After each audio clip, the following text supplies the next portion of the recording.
Terus gimana kok bisa keluar dari bank? Ya semenjak ikut-ikut kajian lah Ustaz. Kita dengar masalah riba itu gimana. Yang paling mengerikan itu seperti berzina dengan ibu kandung. Berapa gaji kita 2T satu bulan? Apa sampai 2 T orang sih?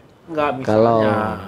terus Bang Rozi nggak ada usaha mengajak ya seperti yang kita bahas tadi ya la yu'minu ahadukum hatta yuhibba li akhihi ma yuhibbu li nafsihi. Tidaklah seseorang dia beriman kepada Allah sampai dia mencintai dirinya seperti dia mencintai saudaranya seperti dia mencintai diri sendiri.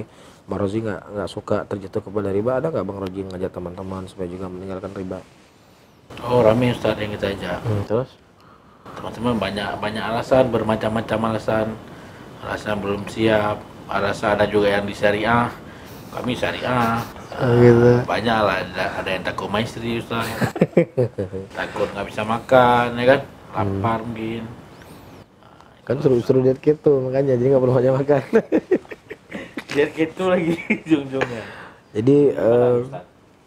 Jadi pertama ya kita cuman sekedar menyampaikan wa ma'ana ilal balak.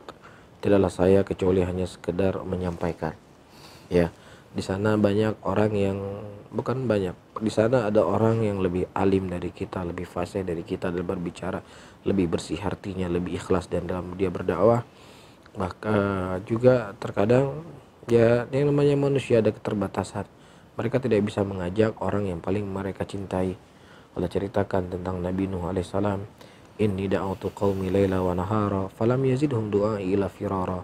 Sesungguhnya aku mengajak mereka semuanya ya siang dan malam dan tidaklah saya mendapatkan kecuali mereka semakin jauh dari saya. Ya Nabi Nuh alaihissalam tidak bisa mengislamkan anak beliau sendiri.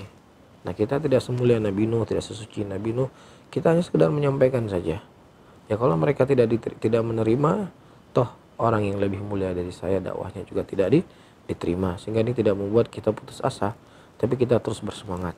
Ini satu hal yang perlu kita ketahui.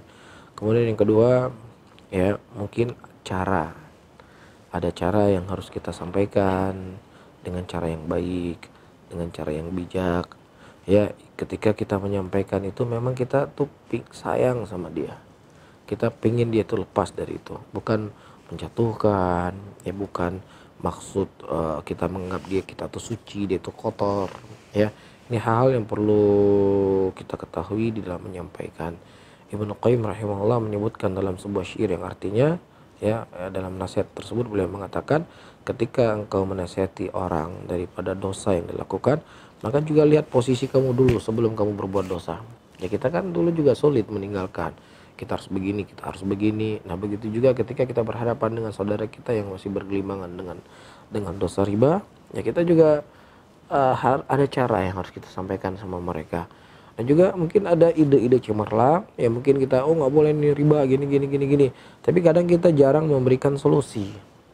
Ini loh riba yang kamu nggak boleh harus kamu tinggalkan, dosanya begini dan begini.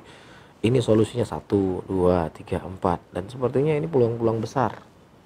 Ya enggak, mungkin antum nggak mendapatkan gaji lebih besar daripada itu. Nah ini juga hal yang penting. Jadi kita jangan hanya sekedar riba saja, tapi tidak memberikan solusi. Ya.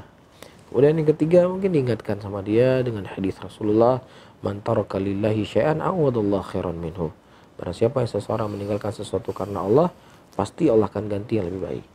Ya jadi begitu juga orang yang keluar dari bank hari ini, ya dia justru harus semangat bekerja, semangat untuk mencari rezeki, semangat untuk mendapatkan kebaikan. Nanti dia bisa menjadi suri sebagai contoh yang baik. Ya oh ya si fulan tuh sudah keluar dari bank, masya Allah sekarang bisnisnya semakin bagus, bisnisnya semakin sukses.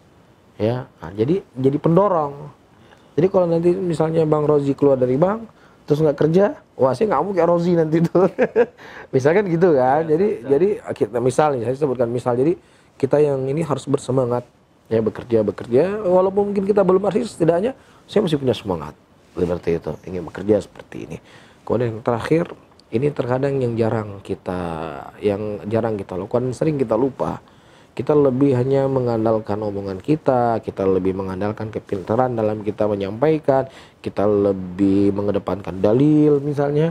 Kita lupa ada satu senjata yang dengannya ya Allah akan membukakan hati banyak dari hamba-hambanya. Apa itu? Doa.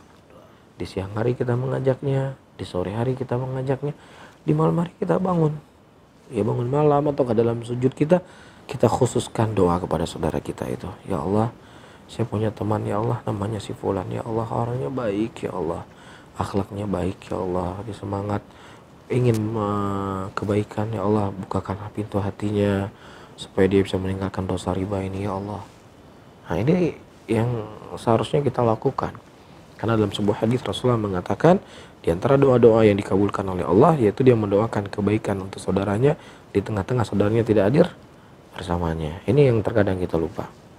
Ya, bagaimana Rasulullah SAW mendoakan kebaikan kepada Umar bin Khattab. Ya, sampai-sampai ada orang mengatakan kalau dia nggak yakin Umar bin Khattab masuk Islam. Ya, kalau keledainya Umar bin Khattab masuk Islam baru masuk Islam. Kan luar biasa ini kan. Tapi subhanallah selesai dengan doa. Jadi kita sebanyak berdoa ya untuk saudara kita, untuk sahabat kita, untuk teman kita agar bisa terhindar dari dosa riba. Namullah.